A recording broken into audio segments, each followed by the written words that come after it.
Buenas tardes, Patxi López, nuevo portavoz del Partido Socialista en el Congreso de los Diputados. ¿Qué tiene Patxi López que no tuviese Héctor Gómez para Pedro Sánchez? No lo sé, porque el movimiento se demuestra andando. Lo que Pedro Sánchez, el secretario general y presidente, dijo es que abríamos una nueva etapa, que en esta nueva etapa íbamos a meter una marcha más, en ese objetivo eslogan de vamos a por todas, ¿no?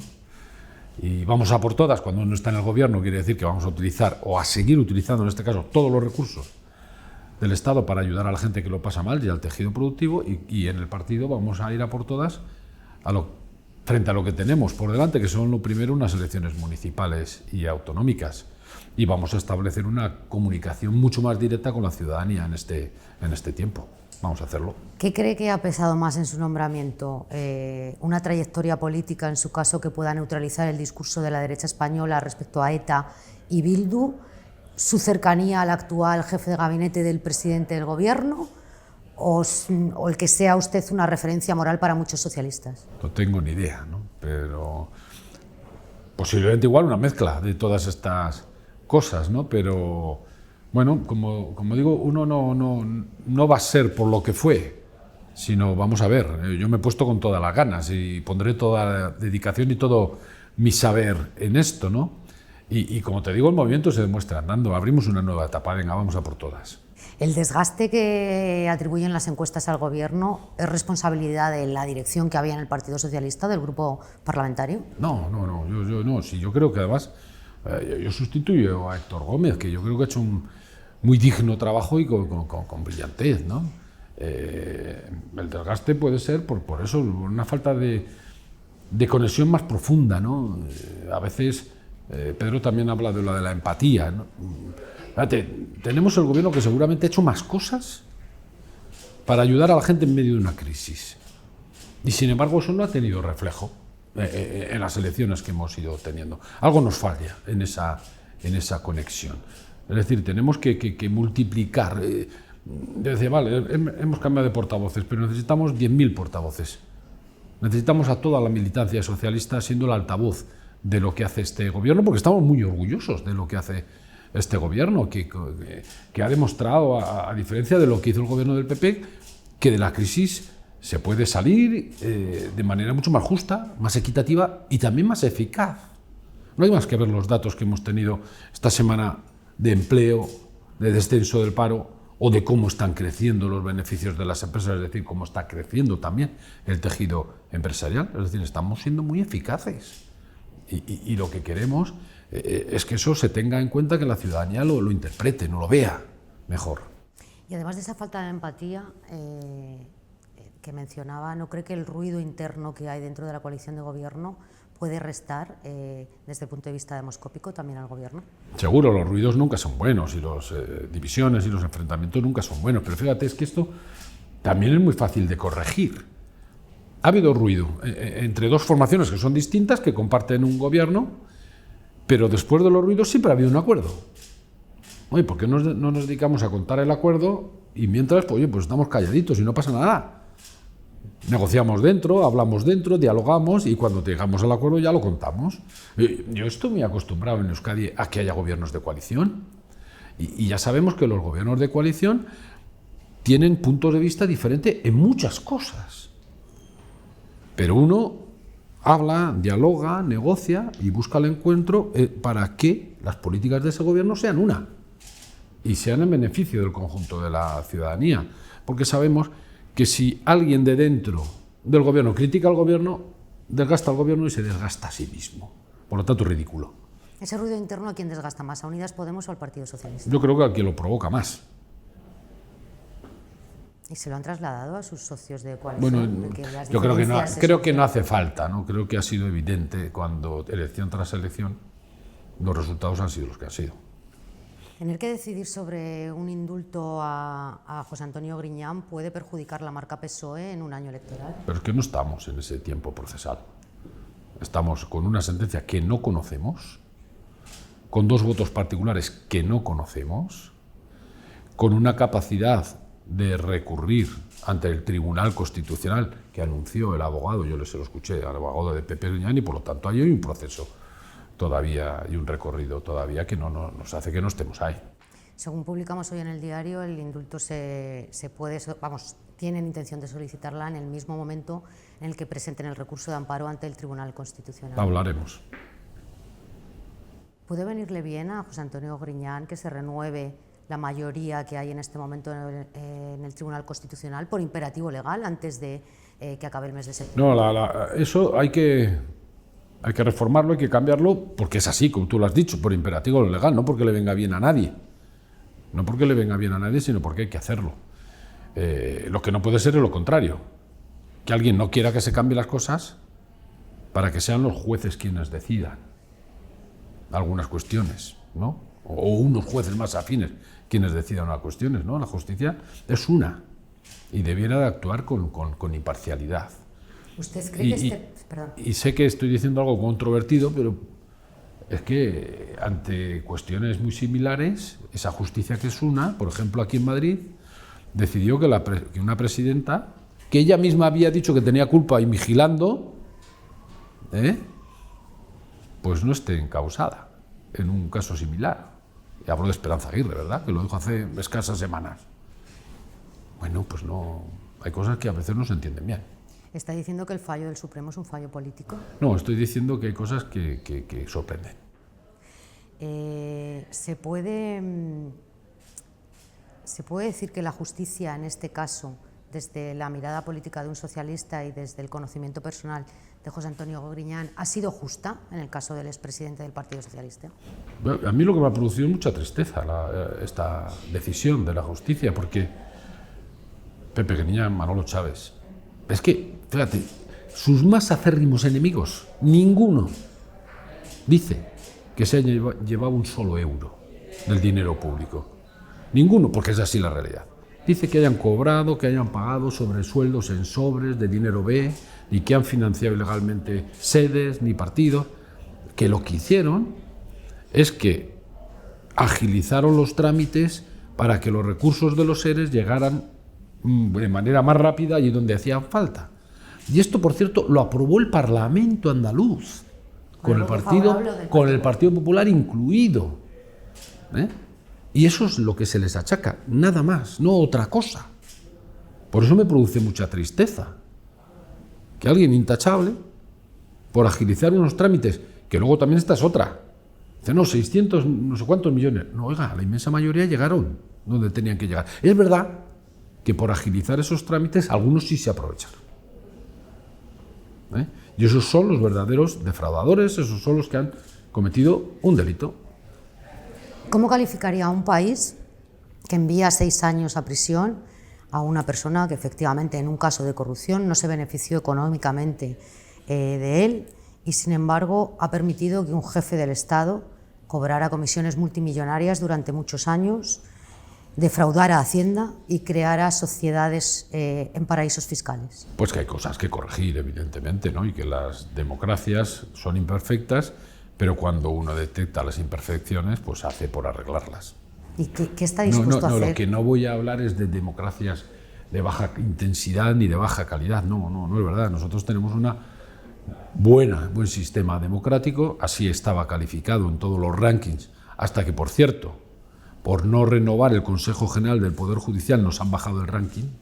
Luego alguien se tendrá que aplicar el cuento, el Partido Popular, que no quiere entrar en esa negociación, que es absolutamente constitucional lo que tiene que hacer y lleva incumpliendo la Constitución por lo tanto años, y nuestra democracia es de alta calidad, lo que pasa es que tiene, como todas, que corregir ese tipo de cosas. ¿Y qué está dispuesto a hacer el Partido Socialista para corregir ese tipo de cuestiones? Pues sentarnos en lo que respecta a la jefatura del Estado, por ejemplo. Pues sentarnos a hablar para buscar mayorías que nos hagan avanzar también en transparencia en la Casa Real, ¿por qué no? ¿Ve al Partido Popular dispuesto a avanzar en este camino? Pues es que no le veo dispuesto a avanzar en absolutamente nada. ¿Y ve a Felipe VI dispuesto a recorrer ese camino? Por lo menos ha hecho cosas que no se habían hecho hasta ahora. ¿Por ejemplo? Sobre la transparencia de sus propios presupuestos, sobre renuncias que ha hecho a lo que le correspondía de alguna herencia no muy limpia, ¿verdad? Ha hecho cosas, ha hecho gestos. Yo espero que si hay una mayoría que quiere avanzar en ese recorrido.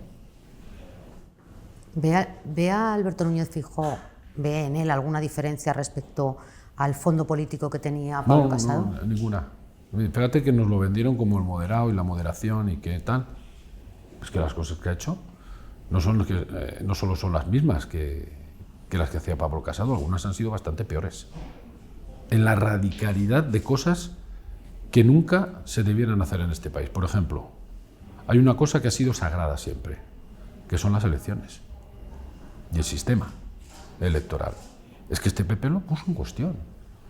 Es que Feijóo el otro día llegó a decir que el Partido Socialista está dispuesto a utilizar todos los mecanismos del Estado para impedir su victoria.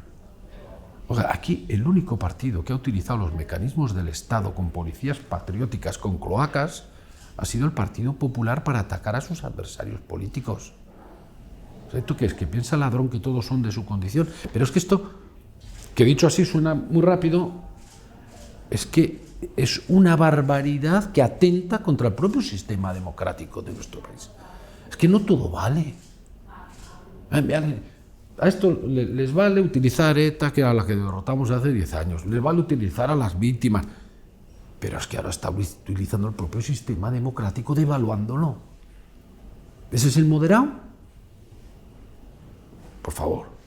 ¿Puede aspirar el Partido Popular a mayor trofeo en un año electoral que a una fotografía de José Antonio Griñán a las puertas de la cárcel? Pues fíjate, si eso lo consideran un trofeo, ¿de qué estamos hablando?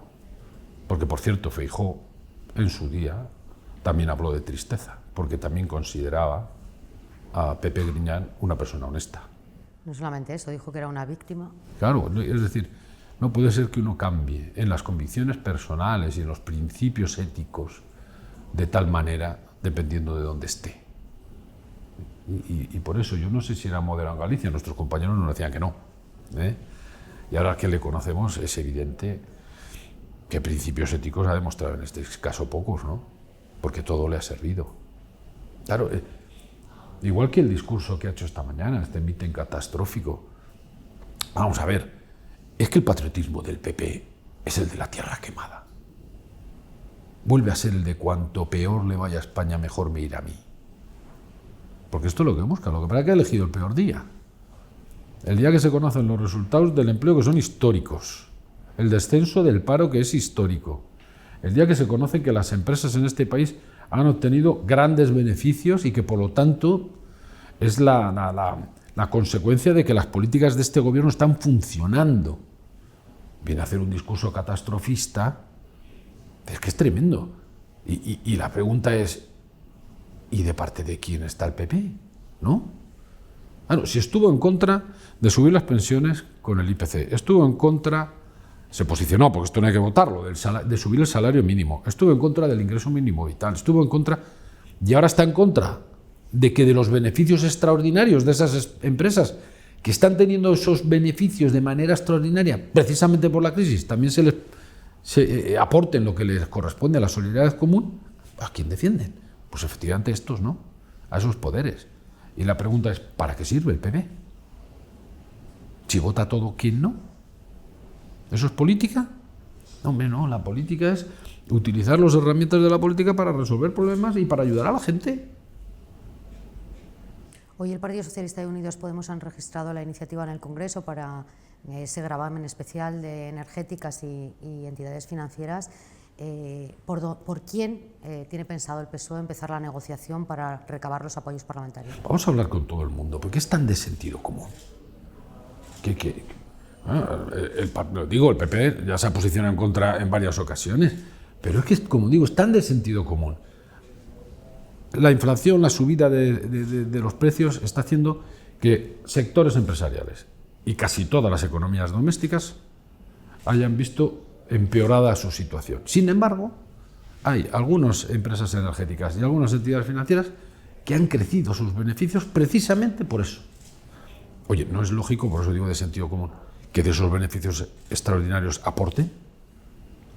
Y estamos hablando de 2.000 millones al año para las energéticas y de 1.500 al año para las entidades financieras. No es mucho, ¿eh? Hoy nos han dicho, bueno, ya sabíamos que el año pasado tuvieron 20.000 millones de beneficios unas y 9.000 los otros, no es mucho. Cuando tuvieron problemas, 60.000 millones de euros pusimos todos, para ayudarles. Por lo tanto, ¿quién va a decir que no? El PP. ¿Y por qué no nos lo explica? Yo estoy convencido que el resto dirá que sí. Porque es aplicar sentido común a la política en situaciones complicadas. Redistribuimos la riqueza, pero también repartimos las cargas. ¿Qué le hace más daño al gobierno que la inflación? ¿Qué le puede hacer más daño al gobierno en la perspectiva electoral? ¿Que la inflación siga desbocada, como hasta ahora, o las alianzas con el independentismo catalán y la izquierda abertzale en el Parlamento? La inflación a quien hace daño es a la gente más humilde, a la que tiene menos recursos. La inflación es el gran impuesto de los que tienen poco, porque la pagas cuando compras. Y por eso las medidas que ha puesto en marcha el gobierno intentan, por un lado, contener la inflación. De hecho, las que ya ha puesto en marcha, calculan los expertos que ha contenido en 2,5 o 3 puntos esa inflación, y están ayudando a mucha gente, con ayudas directas a veces, como los 20 céntimos de la gasolina, como los bonos energéticos, como la rebaja de los impuestos. Te podríamos poner muchos ejemplos que ya te los conoces, ¿no? De hecho, cuando el PP habla de deflactar lo que se ha recaudado de más, la recaudación de más que hemos tenido por la inflación que ha tenido, están en entre 10 y 15 mil millones, y todo se ha invertido en ayudar a la gente y al sector productivo de este país. Si eso hubiéramos hecho, como dice el PP, que el dinero donde mejor está, en el bolsillo de la gente, habría hecho que un trabajador, una trabajadora tuviera 50 euros más al año en su bolsillo, como mucho, claro, pero hubiera tenido que pagar todo lo demás, y sin embargo, a esos a los que en Madrid se les da becas, hubiera tenido unos cuantos miles de euros más en su bolsillo. Claro, esa es la receta de la derecha, la nuestra es la contraria. Es utilizar los recursos para ayudar a los que menos, no a los que más tienen. Le preguntaba también por las alianzas parlamentarias, con sí. el independentismo catalán y con... No, ¿qué nos hacía más daño? Sí. Seguramente hay cosas que nos pueden hacer daño, sobre todo si no las explicamos bien. Ejemplo, es que pactáis con Bildu, y me lo echan a mí mucho en cara, ¿no? ¿Qué te va a contar? Ya, pero es que... ¿nos gusta pactar con Bildu? No, no especialmente. Pero uno no está en el gobierno para darse gusto, sino para hacer lo que hay que hacer.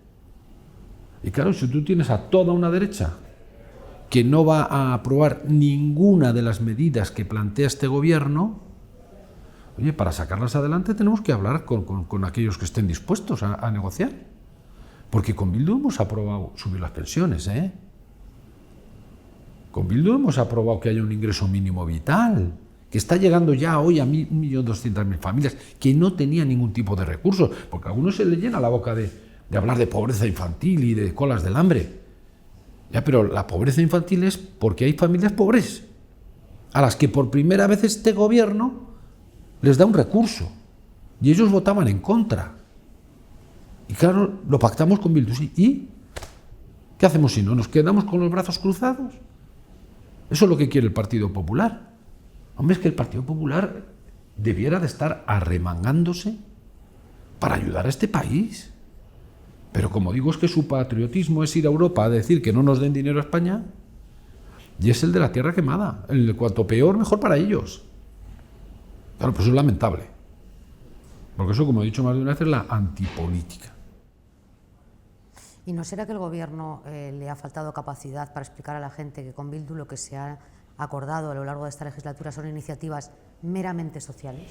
He dicho que seguramente, si no lo explicamos bien, y con una batería mediática siendo altavoz de lo que dice el PP y lo que dice Vox, que efectivamente parece que es que con Bildu hemos pactado La independencia de Euskadi. La independencia, no solo la independencia, sino sacar a los presos de la calle, humillar a las víctimas.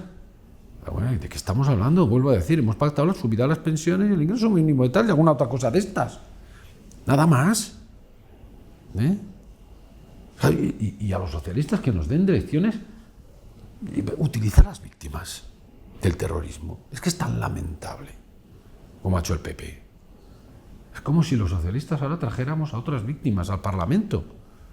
Y algunas podemos traer, que piensan diametralmente opuesto a lo que dicen otras. ¿Qué hacemos? ¿Las enfrentamos ahí en la arena? Como si fuera un circo romano. Pero no es deleznable esto. Hay líneas rojas que no deben cruzarse y el PP las cruza todas. Es que cuando no está en el gobierno, el Partido Popular se convierte casi en un partido antisistema. Los demás somos una especie de ocupas. Es tremendo, pues lo digo porque es que esto ya lo vimos con el váyase señor González, o que la culpa de todo la tiene Zapatero y ahora Pedro Sánchez. Es que no lo soportan. Y eso dice muy poco de su cultura democrática. ¿Hay una derecha judicial que está en ese mismo juego que el Partido Popular? Bueno, hay quien dice que puede ser. De hecho, bueno, el PP juega muchas veces como Trump, algunas cosas como Trump, ¿no? que prefiere que gobiernen los jueces a que gobierne el gobierno legítimo. Respecto al He dicho que hay quien lo dice. Hay quien lo dice, hay quien lo dice.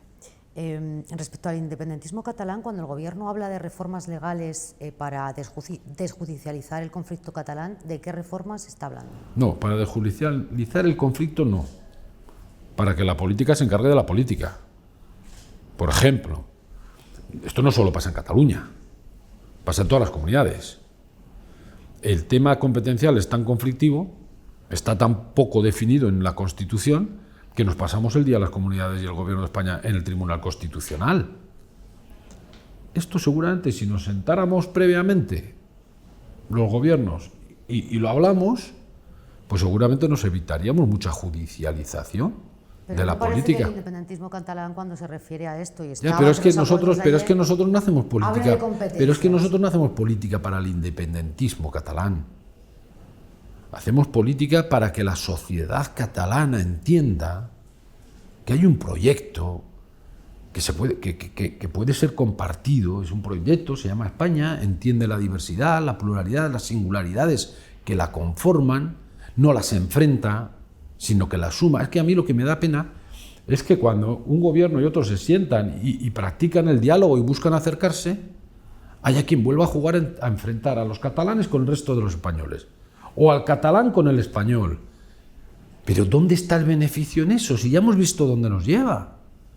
Si solo el hecho de practicar el diálogo ha rebajado la tensión en Cataluña y en la vida social, cultural, política, económica en Cataluña, muchísimo. Vuelvo a decir, es que negar el diálogo es negar la política. Es que hay quien vive del enfrentamiento permanente y puede haber unos y otros.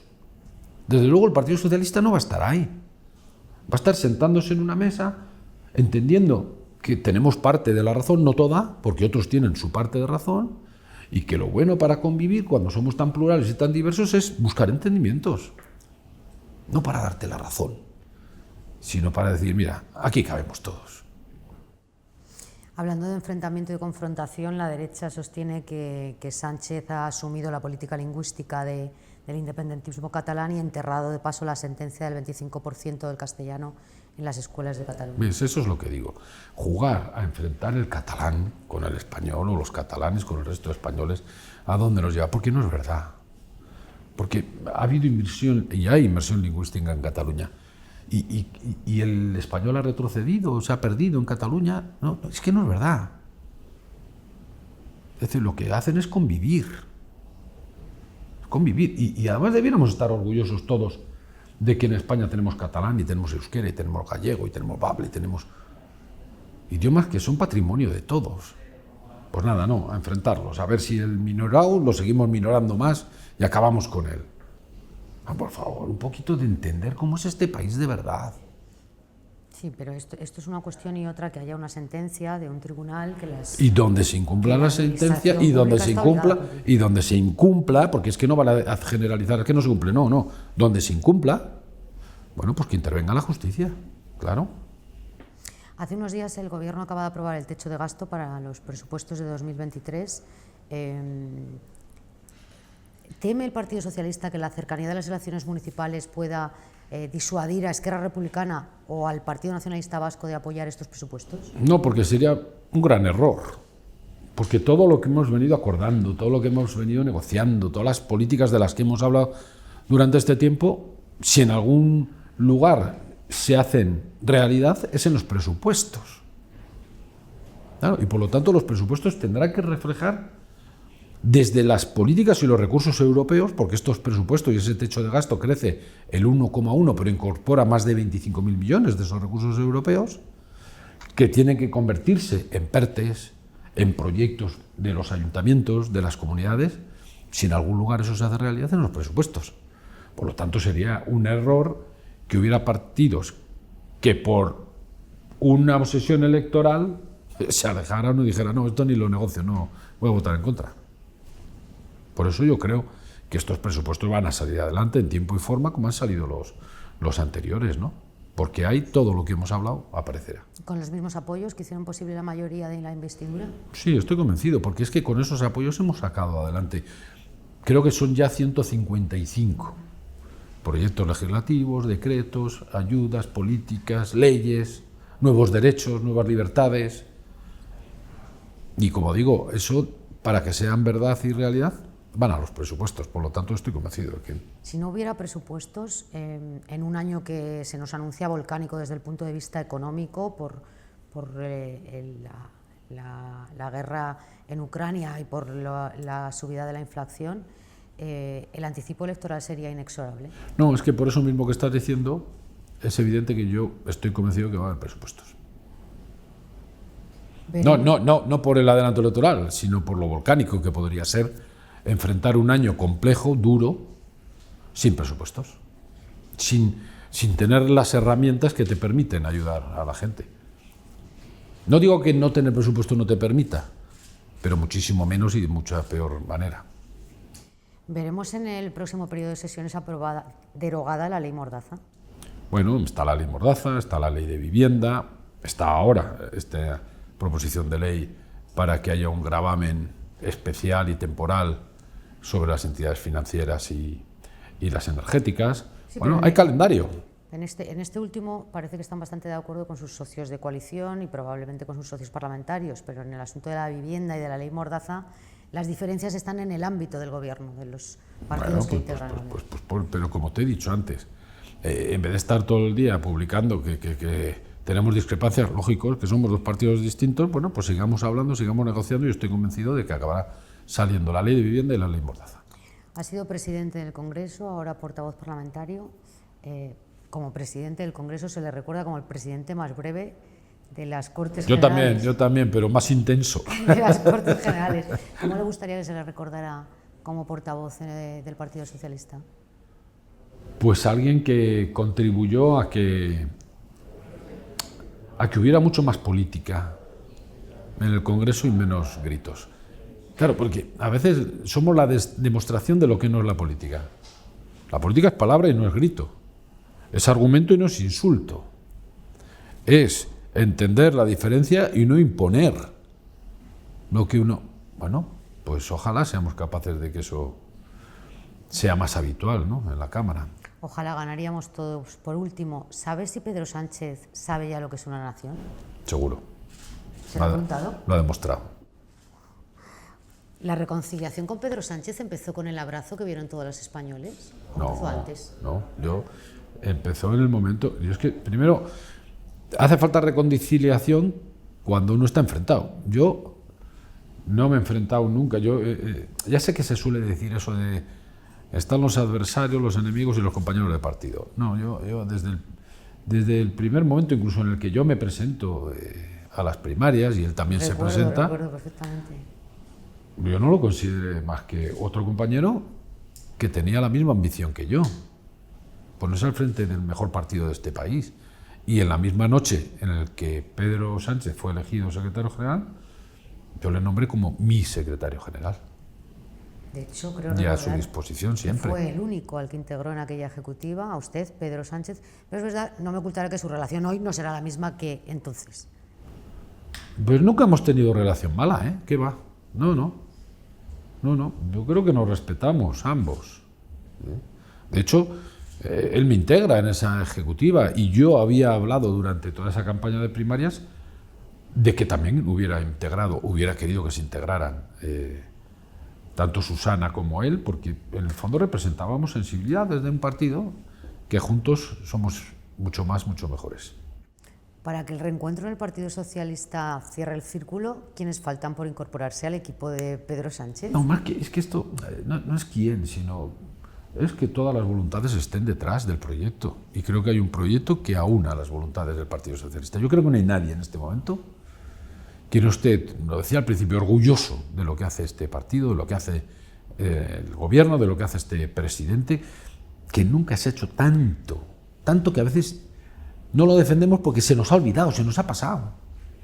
Todas las cosas que se hacen para ayudar a la gente. Porque dicen, no, es que ahora, el otro día hay un giro a la izquierda, con el debate del Estado de la Nación. Oiga, y lo de subir el salario mínimo, y lo del ingreso mínimo, y lo de la reforma laboral, y lo del pacto de rentas que proponemos ahora, o de los ERTEs, que eso que era de derechas. Estamos ¿La todos. nacionalidad es un peligro para el Partido Socialista? ¿O Bueno, es la solución para que el Partido Socialista pueda seguir gobernando? yo le deseo mucho éxito. Hay un mundo a la izquierda del Partido Socialista.